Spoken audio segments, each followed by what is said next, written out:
The last weekend I was on a panel and somebody asked me about writer's block, and I froze when they asked me about writer's block because I didn't exactly even know what they meant. But for me, I think it's a question that comes up a lot. Like, what exactly does that mean, and like, how do you get through it? For me, the reason why I froze on that question is I don't actually encounter writer's block the way most people do. I think when we think of writer's block, we think of we're looking at a blank screen and we have no idea like what to do. Like, what do I do next, right?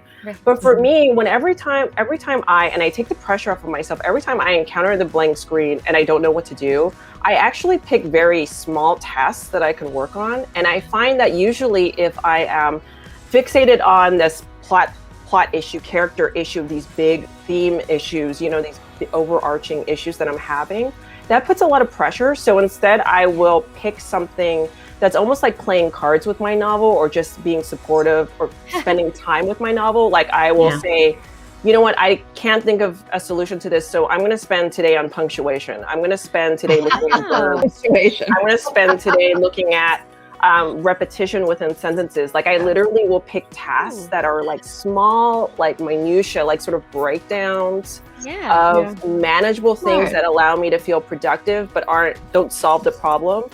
And I find that if I work enough on even those small things, I'm subconsciously touching the novel in an interesting way, and I'm creating connections on a level that will eventually reveal itself. And it usually reveals itself at the most inconvenient time, right? Like when you're not in front of your computer. Exactly, middle of the night with your baby. Or you're like breaking out with dogs or something, You're finally dozing off and